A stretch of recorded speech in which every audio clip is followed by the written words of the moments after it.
C'est l'heure du journal de l'Afrique, soyez les bienvenus sur France 24. À la une ce soir, le Togo qui renoue avec la violence. 2 personnes ont été tuées par balle ce lundi, 2 autres samedi. Une journée particulièrement tendue en raison d'une tentative de manifestation réprimée par la police. L'opposition dénonce l'usage de la force par les autorités.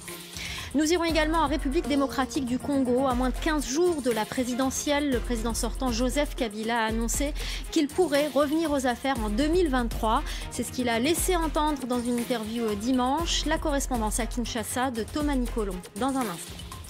Et puis nous terminerons par la Centrafrique. Paris inquiète de l'influence grandissante de la Russie dans le pays, a dépêché sa ministre de la Défense.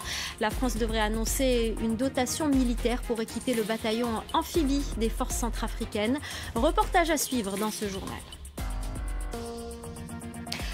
Au moins 4 morts au Togo, c'est le dernier bilan de la répression policière. 2 hommes auraient été tués par balle ce lundi. 2 autres personnes sont mortes ce week-end lors d'affrontements avec les forces de l'ordre à Lomé en raison d'une tentative de manifestation avortée.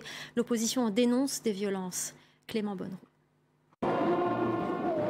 Il dénonce la répression sauvage des manifestations de samedi dernier. Jean-Pierre Fabre, chef de file de l'opposition togolaise, accuse l'armée d'avoir ouvert le feu sur ses partisans.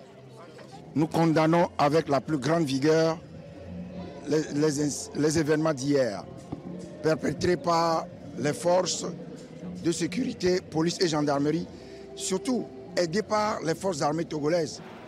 Des scènes de violence à quelques kilomètres du centre de Lomé. Ici à Agoé, banlieue nord de la capitale togolaise, des affrontements ont éclaté samedi entre forces de l'ordre et manifestants.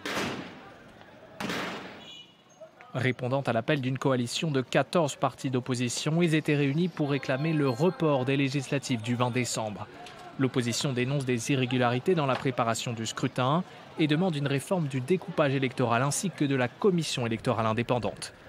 Le gouvernement, de son côté, avait interdit toute manifestation, évoquant un risque grave de troubles à l'ordre public.